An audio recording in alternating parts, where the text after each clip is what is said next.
I'm a devoted member of the JCC community here. Both my kids went to the preschool here, and we love to be a part of anything we can do here, especially something as interesting and important as the topic here today. I'm going to start by introducing everybody else on the panel, and then we can jump right in. Jeffrey Goldberg is the editor-in-chief of The Atlantic and a recipient of the National Magazine Award for Reporting. He's the author of Prisoners, A Story of Friendship and Terror, which if you haven't read is fantastic. Prior to joining The Atlantic in 2007, Goldberg was a Middle East and Washington correspondent for The New Yorker. He's also written for the New York Times Magazine, New York Magazine, Jewish Daily Forward, and was a columnist for the Jerusalem Post, and I believe many of you saw him give his keynote here earlier today. Amos Harel is the senior defense correspondent for the Israeli newspaper Haaretz, who has covered Israeli security affairs for the last 20 years. He is the author or co-author of 3 books, including an Israeli bestseller and 2-time winner of the Chechik Award for Outstanding Security Research.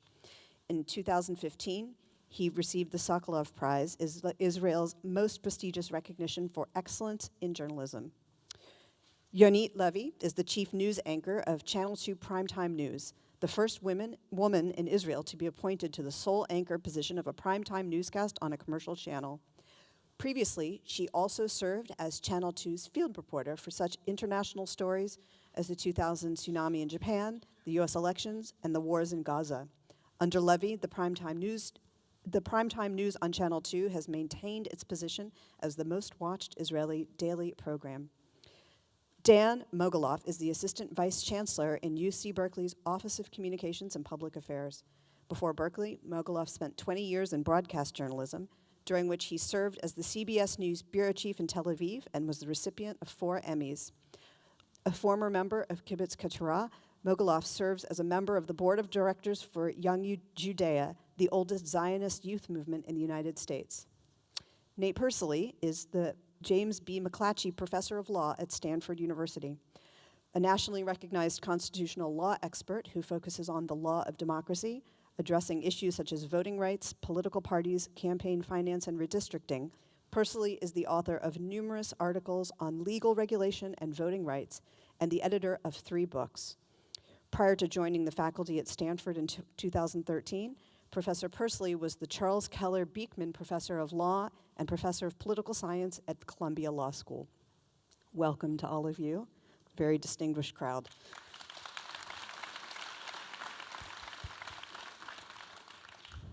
I'd like to start with Yonit and Amos. I'd like to start by comparing the press's role in Israel and in the United States today.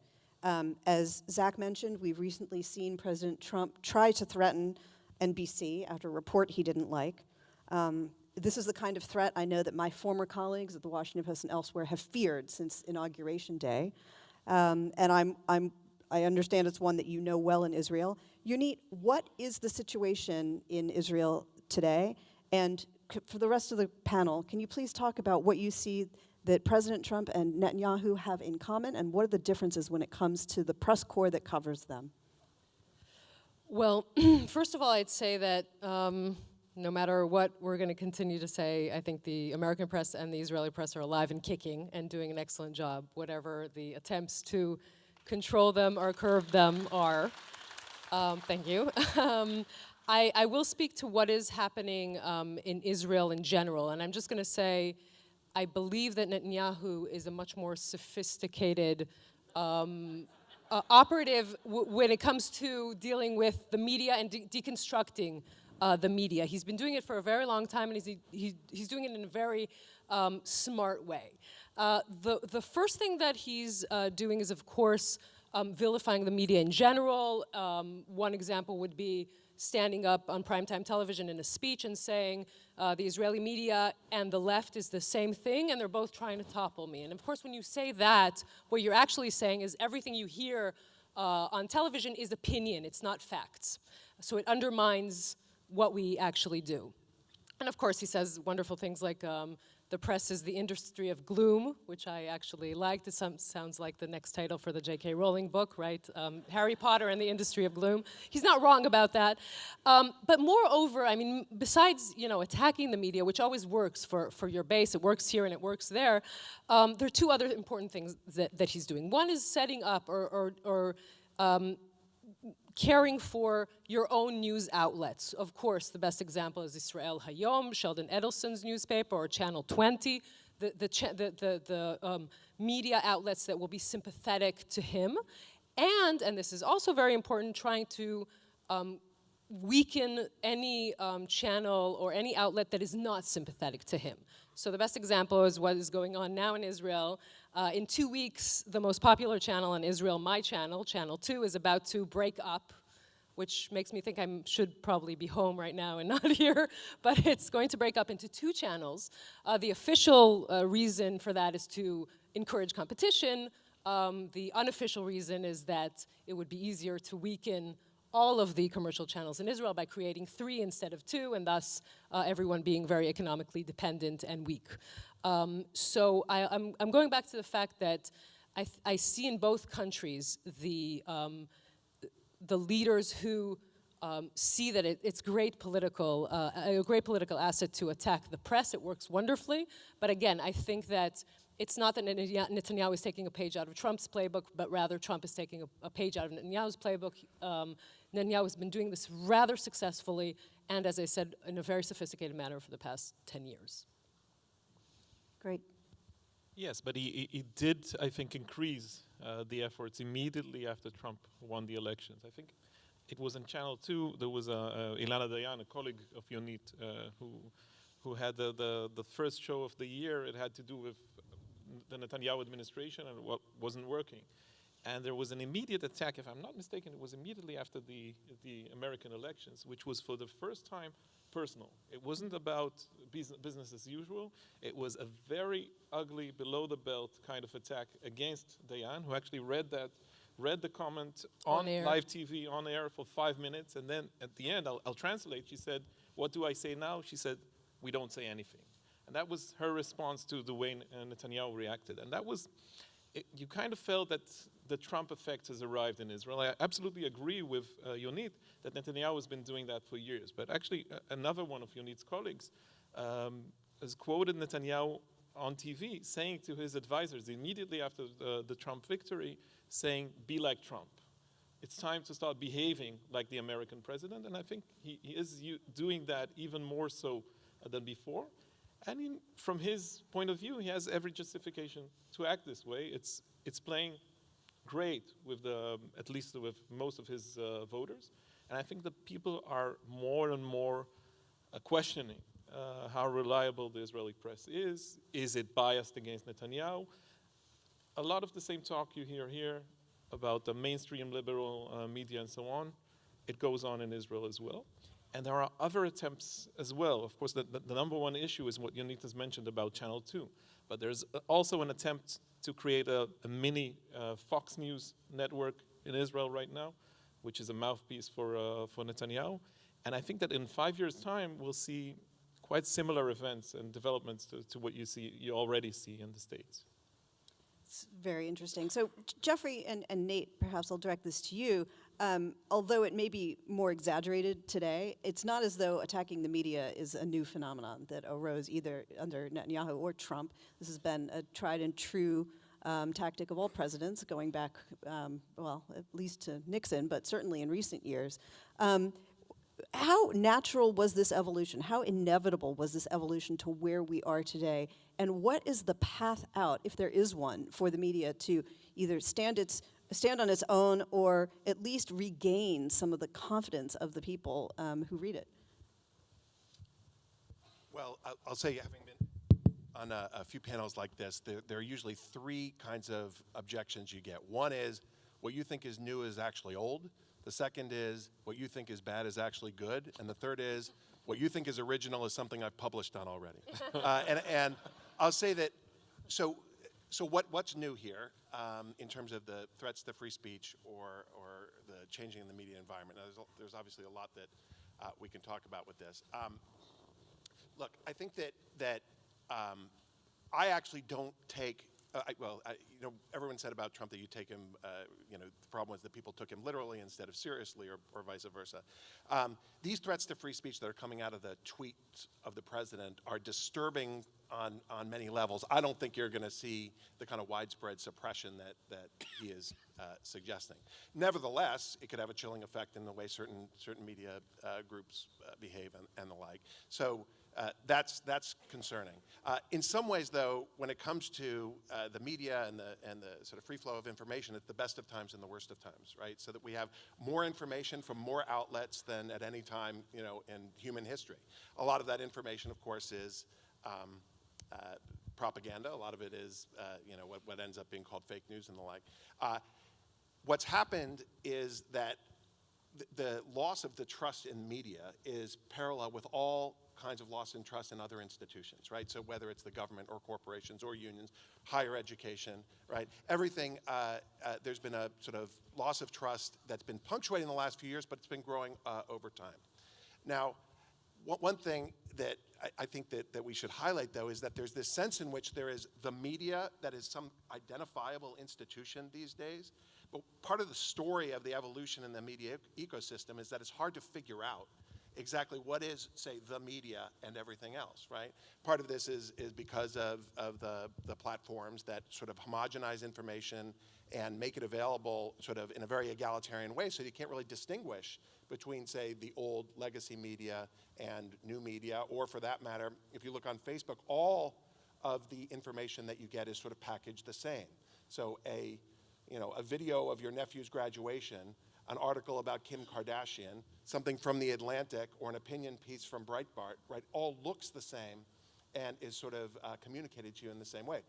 Now, I think that when you're asking about what's sort of the hopeful signs here, this is where, and I know Facebook is making some inroads on this, is to try to distinguish among the different types of information, right?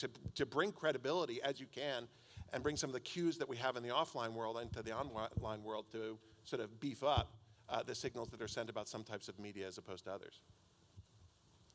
I have not much to add to that. Very smart presentation, but I'll try nonetheless. On the question of inevitability, I don't think anything is inevitable. These are in the realm of human behavior, and humans have free will, and they can make their choices. And the President of the United States has made a set of choices. I talked about this earlier. I won't belabor the point, but these are norms that we're talking about. The only thing that holds you to a norm is your choice, your own personal choice to behave in a certain way, recognizing that behavior outside of the norm is going to have downstream negative consequences. So, this is one of the biggest questions we have facing us as a country today is, are we in a permanent slope of deterioration, or are we going to have a snapback when we get the next time there's a new president in 3 years or 7 years? Is that president going to adhere to the norms that have governed presidential behavior more or less until now? So, I mean, it comes down to, it becomes harder and harder to do that when you've opened up Pandora's box, but nevertheless, it is possible. Very briefly on the other question, there is this strange reality TV quality, that's not surprising actually, reality TV quality to the quote-unquote war between Donald Trump and the media. And I said there's a reality TV quality in that everybody right now is sort of winning. I mean, he wins, he motivates his base, and he says these things, and he gets attention. We win because we've never had, this is not just true for The Atlantic, it's true for other legacy publications, we've never had this level of engagement that we have right now, with tens of thousands of new subscribers this year to print, which was supposed to be dead 10 years ago. Our web traffic, using the most common metric, unique visitors per month, we're at 40 million. And a lot of that is the Trump effect. A lot isn't, but a lot of that is. And so everybody seems to be benefiting in a kind of way, except, and here's the worry that I have. This is all non-tragic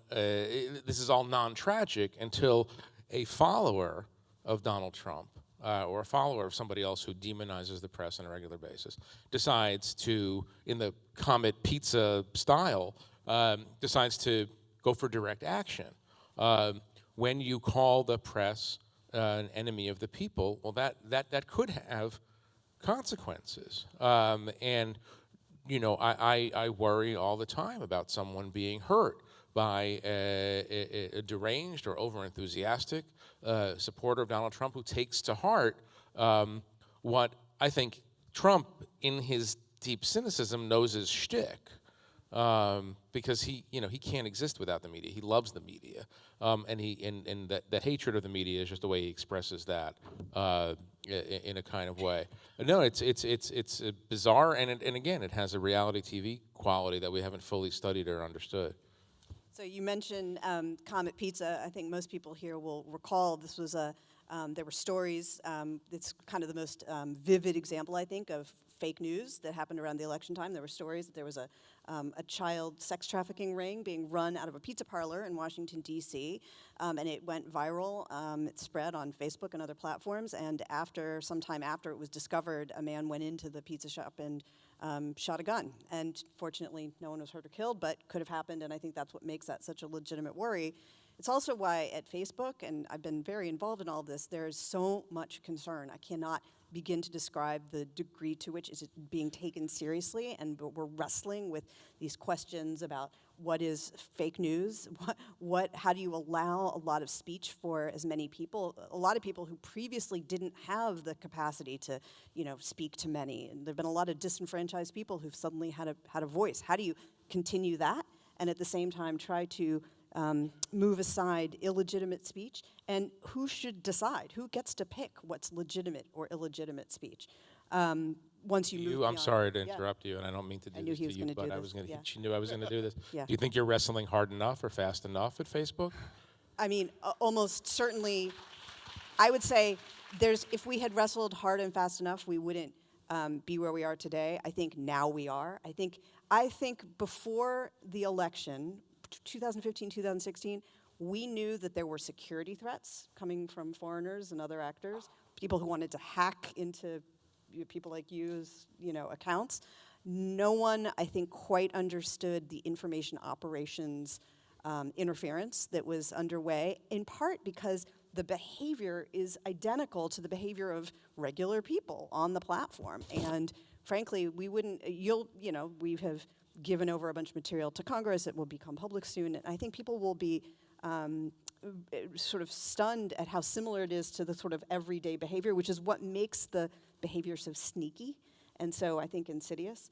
But I can assure you there is nothing, we are taking it incredibly seriously now and trying to wrestle with the big philosophical questions that come with that. And I think that's actually, Dan, I wanted to ask you as somebody who's at Berkeley, and I'd love to get the input from everybody on this panel of how you think about defining what is allowable good free speech. I mean, obviously free speech is usually something everyone likes when the person expressing it says something they agree with and don't like when it's an opinion they don't agree with. How do you think about the definition of free speech at Berkeley now? And where is free speech? Where is forbiddable speech, speech that you wouldn't want to allow? And what is speech that's maybe not hateful or violent, but it's inaccurate, and therefore it's fake, and therefore we should try to ban it? How do you think about that at Berkeley? And maybe you could describe for people, give the short version of where things stand with free speech at Berkeley. So I think the first thing that embedded in your question is something that's erroneous, that there's some degree of discretion for the campus in terms of speech. As we just discussed in the panel discussion we had just prior to this, pretty much all speech is protected. If you want to engage in what's called prior restraint, you pretty much have to show a threat to national security. Hate speech is protected. Harassing speech is protected. I can stand here and say, I think everybody wearing glasses should die. That's protected speech. Now, I can't say that guy right there in the third row with the glasses, we need to kill him right now. And you're getting into true threat. The campus really doesn't have discretion. And what's more interesting, and I think more worrisome when we talk about democracy in the media, is the extent to which provocateurs, like Milo Yiannopoulos and others, are using that knowledge of the law to, in effect, assault universities. We go back to something else you asked earlier about what the similarities are between Trump and Bibi, and one of them is, I think, a very sophisticated use of social media for their base, a base that doesn't want information, it wants affirmation. And Trump's tweet against Berkeley was the 8th most popular tweet of his tenure up until that point. I know for a fact from sources in the White House that they measure that. And it's one of the reasons that Yiannopoulos got $15 million from the Mercer family to start a small institute in Florida training provocateurs, mini Milos, to fan out across the country and basically put universities between a rock and a hard place, knowing that, public universities, knowing that we cannot put a finger on the scale. And we're discovering that there's an inherent tension between the First Amendment and some of the community values that we have. It disrupts people's feeling of safety and belonging and well-being. So, I think the problem goes well beyond just sort of media manipulation and use of social media. It's the use of social media as a weapon and the connivance of a part of the audience in that utilization of social media as a weapon. Let me ask Yonit and Amos about this same question of free speech. Obviously, there are different norms and laws, in fact, around the world in terms of what's permissible, and that then affects what's allowed to be said on social media and elsewhere. Do you think that in the United States, perhaps the free speech has gone too far or is even overrated at this point, given how much hate is allowed to be expressed in this country? Okay. She's used to giving orders on TV, so I'll obey. Look, I'm not in a position to grade the U.S. over this, and I think you're way ahead of us, both on the right and the wrong directions. I mean, when I think of your laws and your principles and so on, we only have to learn from them. On the other hand, some of the developments here are troubling. What we have is slightly different. We have the same problems with social media. A lot of the discussion right now has to do with frightening the media, with deterrence against left-wing politicians, against the media in some cases. You see mainstream media a little bit looking behind our backs all the time. And there were cases in the past where journalists were attacked, for instance. Another very specific phenomena that we have recently, I think it was even discussed in the government today, is that there's a huge debate over the rights of organizations who are mostly identified with the extreme left to not only take part in the discussion, but to publish material which embarrasses the state, but especially undermines the moral authority, should we say, of the IDF, of the Israeli army. And right-wing politicians, especially Netanyahu, who is very good at that, are taking advantage of sentiments which are quite widespread. The Israeli army, this is something that I can go on for quite a long time, but I wouldn't. But this is something that close to my area of expertise, so to speak. It has a very important place in the Israeli society, and people love the soldiers. They don't necessarily like the generals all the time, but they love the soldiers. Remember, it's a mandatory, you have to serve in the army. So the 18-year-olds, the 20-year-olds are our children. And therefore, the definition, Israeli politicians have been using that for 15 years. It was an invention by Mofaz, Shaul Mofaz, as the chief of staff. He said that the Israeli army was the most moral army in the world, as if there were some kind of moral Olympics and our guy got first. He had the moral high jump and got the best results. But anyway, this is a situation. And even today, Netanyahu attacked these same organizations like Breaking the Silence, who I can critique them quite a lot, and I have a lot to say about some of their reports and some of their conclusions and so on. But he's attacking them, the prime minister is attacking them specifically because exactly around this issue of free speech, of what you're allowed and not allowed to say, and also a specific Israeli phenomena, who's behind them. And of course, what he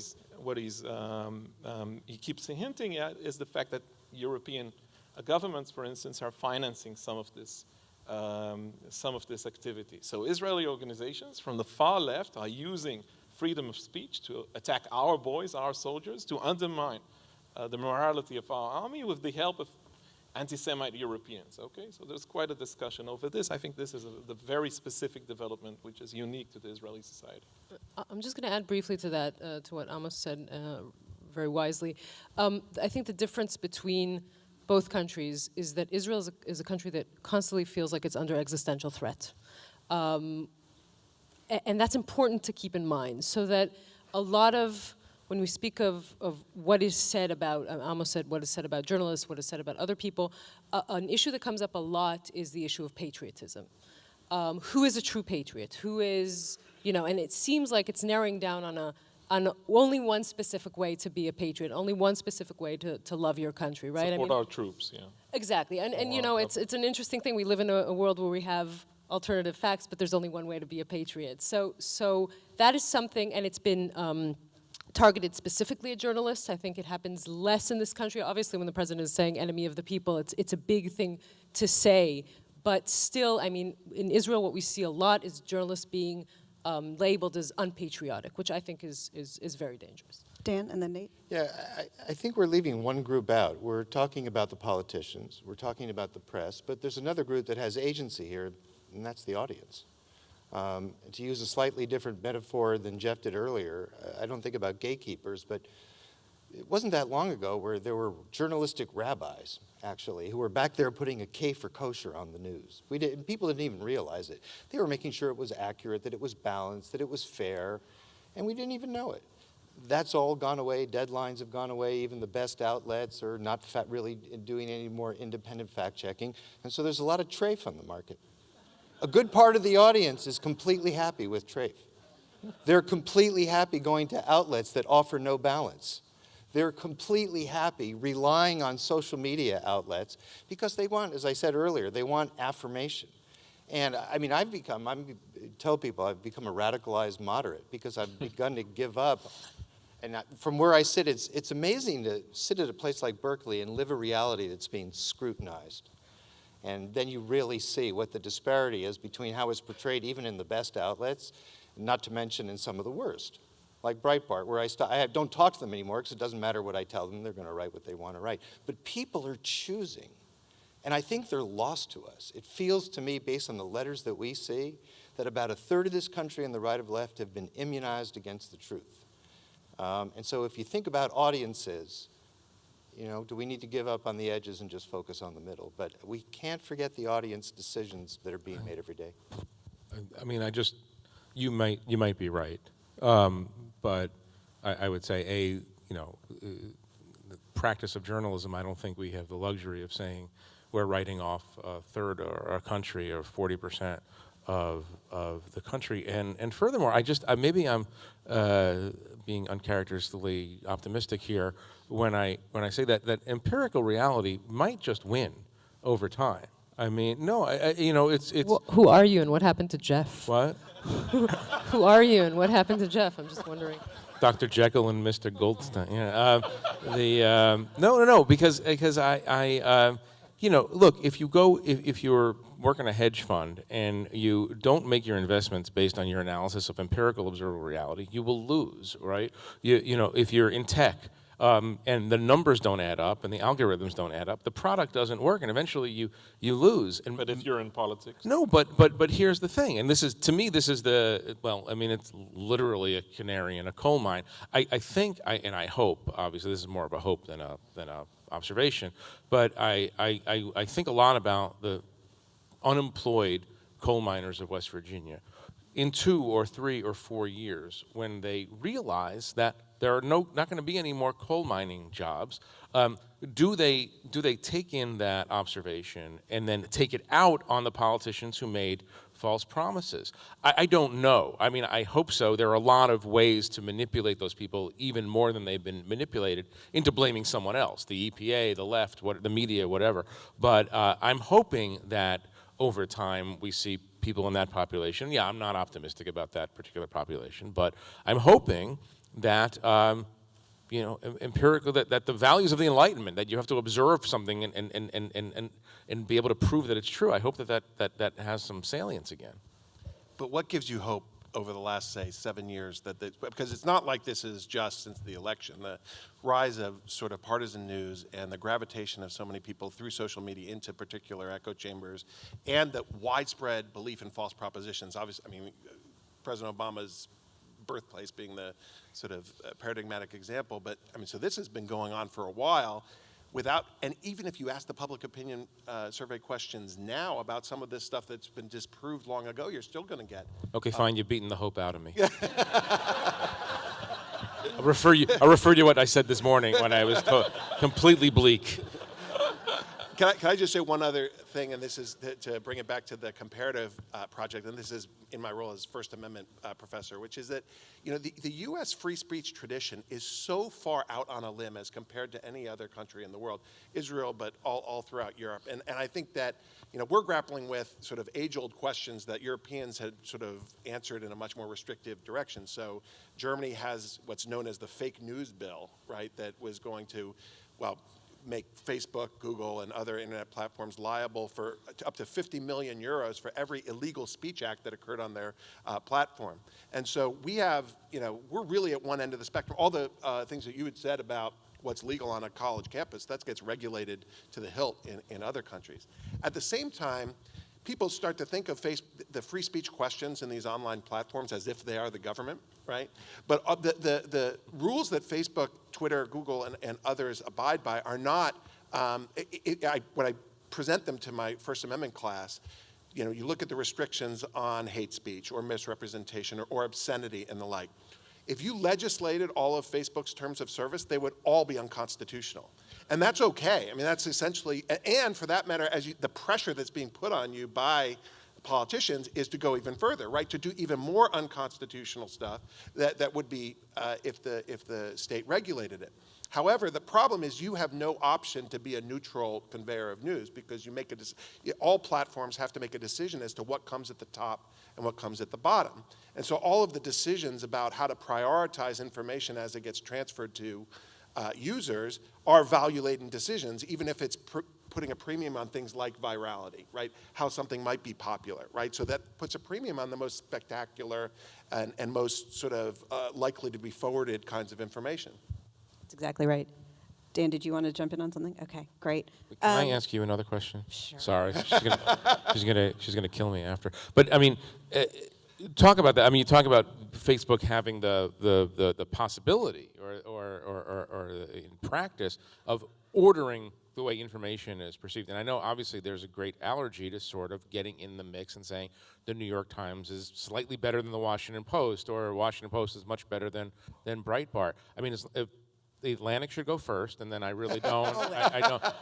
But how do you actually? I mean, it's a serious question. How do you actually think this through? Because this is the moment when you're having to think this through. You can make marginal a lot of quote unquote fake news. It's a huge question for Facebook.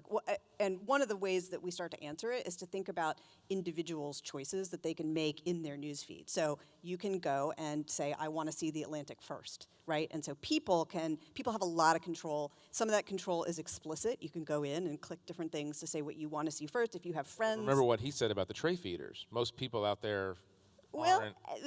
I mean, maybe they are. But I think at the same time, what you're seeing in your subscription rise is that people are starting to think pretty seriously about what it is they want to see. And at the same time, I think people do get to make decisions about what they hold credible, which is why one of the things we're thinking about now is education and digital literacy, and how do you teach people starting at a very young age, or people who are just coming online, how to be responsible consumers so that we can do our part, but also people have the tools they need. But anyway, individual choice is one piece of it, but we also have the capacity to get signals from people. If people read something or they click on something and then they immediately go back to their newsfeed because they didn't like it or they found it was clickbait, we can take that signal and have it help inform how that story gets treated in other people's newsfeeds. One of the things we started doing since all of the false news around the election is working with third-party fact checkers who can receive pieces of information or stories that people have said or alleged are false. And if they find that it is false, or two or more of them find that it is false, that contributes to having it downranked. And if somebody wants to share a piece that has been found false by the fact checkers, they get a warning. Are you sure you want to share this? So there are ways to kind of take signals from other people, from other users, about how it's consumed, and feed that back into the system. None of this is perfect. Another thing we're doing, though, is context. So if somebody sees a story on a certain topic, be able to show them other stories on a similar topic so they're at least getting alternate points of view. Again, none of this is perfect. All of this is something that we're trying it not just in the US, but in other countries. But we've seen a little bit of early success, certainly around the German election. This was something that was on everyone's minds because, with each successive election, we want to make sure we don't have a repeat of the last one. And so we try, this is the classic Silicon Valley thing, you try, you iterate, you learn, you make more improvements. So that is something though that's very much on the minds of the people who are working on newsfeed. Nate, you wanted to jump in. The fundamental challenge here is that one of the core values of Facebook is to promote engagement, right? And so you can engage with fake news, you can engage with hate speech, and what is most engaging is what gets prioritized in sort of the communication that you're going to receive. Now, there are bounds that Facebook and other platforms put on this, whether it is, like I said, obscenity, misrepresentation, you can't, advertise guns or pharmaceuticals on Facebook, all kinds of other restrictions. And then the question is, well, how much are you going to restrict this sort of sphere of engagement that people want to sort of participate in the platform? As you said, one other sort of, I think, innovative thing that Facebook has done recently, and you were hinting at this, is to deprioritize news or information that is forwarded from one user to another that they haven't actually engaged with, right? So one of the big problems is that people will forward stuff off of Facebook, and I see some of my fellow Hausner parents in the room who do this all the time, which is that, that you'll forward something without actually having read it, and so that will then be sort of lower quality information. But the problem with the platform, so engagement is sort of the sine qua non of Facebook. Relevance is the key thing for Google, right? So that is an echo chamber, right? Everybody complains about the kind of echo chambers that we have in the information ecosystem, but a search engine is about feeding you something based on your characteristics or your previous search history or the like, try to make it relevant to you. That might not be true, that might not be, that could be hate speech. That's sort of the heart of the matter, right? And it's sort of hard to think about how you can sort of trim the edges around the business models of the platform without dealing with these kinds of sort of larger questions directly. Well, let's talk about the echo chamber, the filter bubble question as it's called. I'm wondering if you all could talk about what an echo chamber or a filter bubble looks like in the Israeli media and in Israeli democracy today. And then maybe we could get to the question of how much of that is human psychology, people wanting to be around like-minded other people and to have that, how much of that is a reflection of the real world, and how much of that has been amplified or exaggerated in the current media climate. Up to our old tricks. Okay. Look, we're 2 steps behind you on almost everything. Whether it's technology, it's a smaller market. And we copy most of what we know from the American media. But what's quite evident recently, I think I can think of 2 developments. One is Israeli journalists and politicians behaving on Twitter the way they see Americans do. Some people follow Jeff, some people follow other examples, but it's very, very clear, especially, and these are, there's the old saying, 2 Jews, 3 opinions, or whatever. On Twitter, it's even worse. My sense for years is that nothing good has come up from the combination of Jews and social media. I hope I'm not offending anybody here on the panel. How could that possibly be offensive? Yeah. But it's very clear in Israel as well. The fact that, you have to shout hard. Jeff has mentioned that in his opening remarks in the morning, that you need to shout in order to be heard over the noise. And you see that quite a lot, and it's all day long. I don't tweet myself. I think I'm the last journalist in Israel who doesn't tweet openly. But when you follow this and you follow the discussion, which goes on 24/7, some people, they don't rise as early as the United States president. But other than that, 7 a.m. in the morning, it's already right against left in Israeli Twitter. It's us and them, and you did, and Sharon did, and what about almost corruption, and what about Sarah Netanyahu, and so on. And this is the way it goes, and these are echo chambers, and it's impossible to figure out the mess. And I try to avoid that. I can't. I'm addicted like everybody else, but this is the way it goes. The second thing that's going on, which might be more important, is the fact that some politicians are making a better use of this, of both Facebook and Twitter. And of course, Netanyahu is I think Yonit would agree with me, he's 3 steps ahead of everybody else. He's figured that out. Both Jeff and Rabbi Hartman mentioned that, I think, in the morning, talking about the Arabs coming in droves to the ballots in 2015, the personal attacks and so on. And it's not only one. He has all those young spin doctors who are doing a great job if I can look at this cynically for a moment, and they are changing the way the public discussion works, and he can speak to the people without using us anymore. Haaretz is way outside of the Israeli debate by now, but even Channel 2. The biggest, what was it about when he when he had an interview on Channel 20? Mm-hmm. Channel 20 is that small TV channel, the right-wing Israeli Fox that I mentioned. It was just founded about a year or two ago. There was some development regarding the corruption scandals in Israel, and they interviewed him live at, was it 11:40? He called them at like 10? midnight to interview him. And I think the live interview went on, I think, 10 minutes before midnight, and it turned out that 0.5% of the Israeli people have actually watched it. He didn't care, because these were sympathetic journalists, if you call them journalists, who interviewed him. And the day after that, it was on Facebook, and everybody watched it. And I think Channel 2 broadcasted part of this as well. So he's been very, very good, Netanyahu, with that. He's an extremely effective politician, and he's, of course, way ahead of anybody else. I think Lapid is trying to do the same right now. I'm just going to add up on that, too. First of all, that really Netanyahu is definitely very effective on his Facebook page. And one example a few weeks ago is that he went on his Facebook page, saying that the Israeli media didn't cover his historic visit to South America. While you spend about half an hour. And we usually, I think it's a question of how to respond to this. And we usually kind of very elegant in saying, okay, that's what he said, and let's continue. But this time we decided to show a clip of just how many times we actually reported on his visit to South America. And there were like 25 reports of our correspondent who went with him.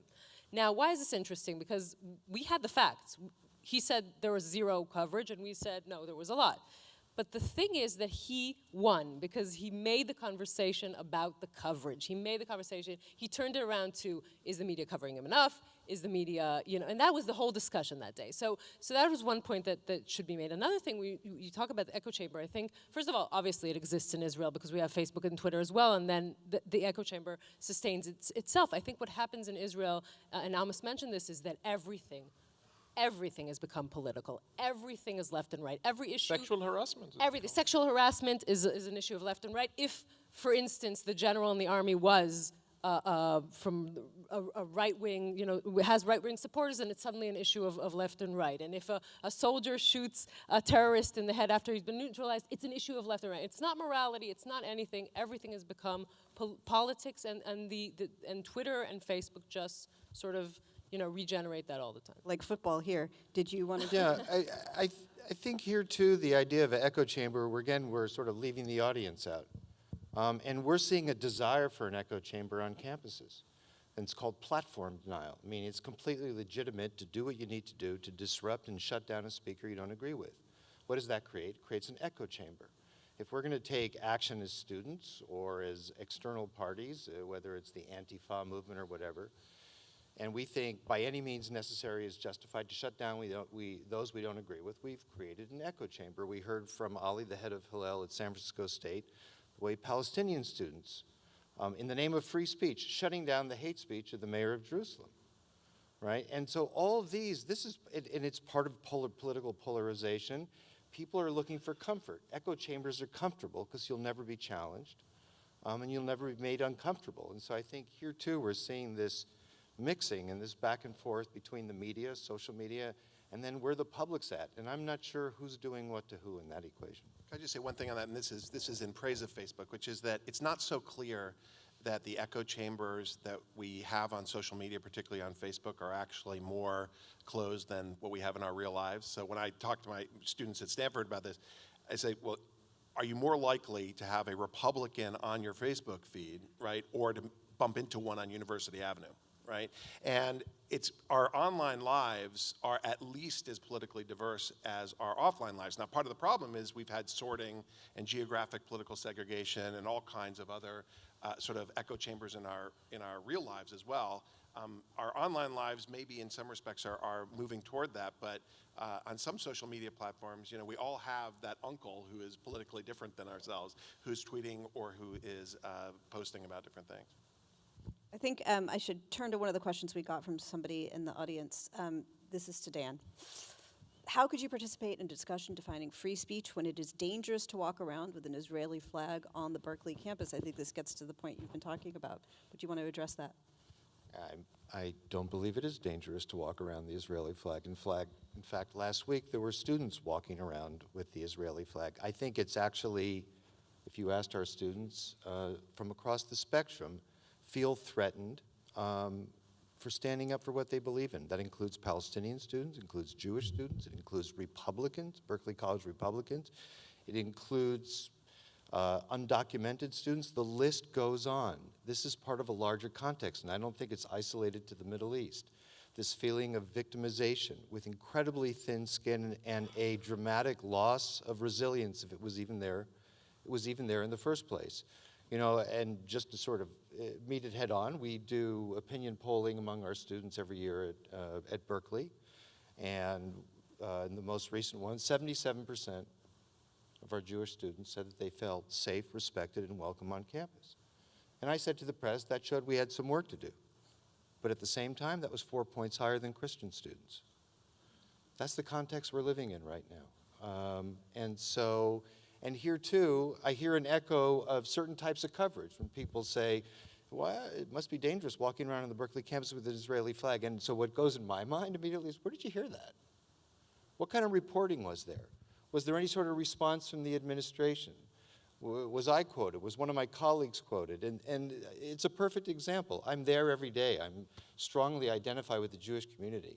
And if I thought, folks, that it was dangerous to walk around with the Israeli flag on the Berkeley campus, I'd be doing something about it. But so I think we're both seeing some symptom and some cause, but I can assure you this is not isolated to a particular political group or an ethnic group or a gender orientation or sexual orientation. This is the way students are feeling now across the board, that it feels dangerous to be who they are unless they're part of that sort of silent majority or, they're studying computer science. I have a really bad idea for a field trip tomorrow, by the way, for this panel. We'll just walk around Berkeley and see what happens. Yeah. Yonit's going first. There's another question here. Maybe you can take this one, Jeffrey. Bibi and Trump seem to have very different motivations for running for political office and very different political bases. To what extent does that make the comparison more difficult or impossible? I can't speak to the motivations that they have for running for office or holding office. The problem of analogies is that they're analogies, right? Nothing here is perfect, and the Middle East context is very, very different than the U.S. context. I would say, I think this point is entirely accurate, that I think Bibi has modeled some types of behavior for Trump, and Trump has modeled a lot of types of behavior for Bibi. Remember, I made this point this morning. I come back to this breakpoint moment, at least for me, when he invoked the specter of Arab voters going in droves to the polls. That presaged a kind of Trumpian discourse about minorities, about the use of minorities to scare your base into action. They're facing different sets of issues. They're radically different countries for obvious reasons, but in their behaviors and in what I think of as, at the very least, an indifference to settled norms of democratic political behavior, I think that they have something in common. Yonit, let me ask you, this is another question from the audience, and I think we're almost out of time, so maybe we can end here. In the Palestinian Authority and other Arab governments, journalists have become agents of the government or else imprisoned. Does that mean there is no hope for true democracy in such places? Well, listen, I live in Israel, and I, like every Israeli, look around and see the difficulties everywhere around us, but also I look at my family and I see what a miracle Israel is, and the creation of the State of Israel is, and this is all a preamble to say I never lose hope.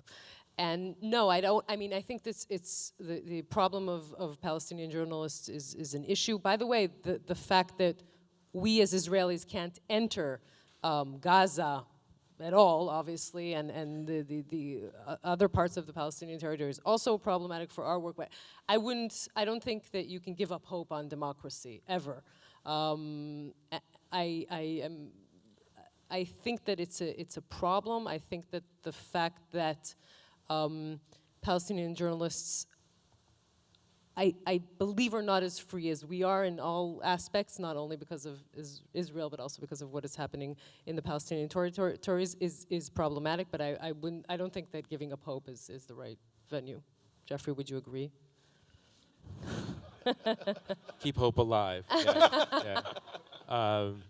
Yeah, I mean, to broaden it out a bit, I mean, this is actually interesting. The question is rooted in a classic neoconservative observation about the world. The Sharansky made this popularized it with George W. Bush. In fact, said that you can't have true peace between a democracy and a non-democracy, and therefore the prerequisite to a peace treaty between Israel and the Palestinians would be a democratic. It's an interesting argument. There might be something to that. One of the things we learned in the Arab Spring is that the populations of countries like Egypt, Tunisia, Yemen, Syria were not actually obsessed, as their leaders told us they were, with the depredations, with the perfidiousness of the Israelis. They were actually upset most with the quality of their own leaders. I mean, I'm not hopeful for peace for 7 or 8 reasons. One of them has got to be the fact that the Palestinian polity is divided and frequently wars with each other. They're in a reconciliation mode this week. They might not be next week. Amos would know this better than I. But they're not settled in their identities and in their commitment to one form of government or another, or the role that religion is going to play. So I don't think anything is. I don't think peace. I think peace is possible. I don't think it's available right now, but I think it's possible. But I think this is one of the questions we do have to look at long term. Is until Arab states and the Palestinians decide for themselves who they are, it's going to be very, very hard to figure out what to do at the negotiating table. By the way, the Israelis have to figure some of this stuff out as well. Peace is possible. That seems like a good note to end on. Thank you.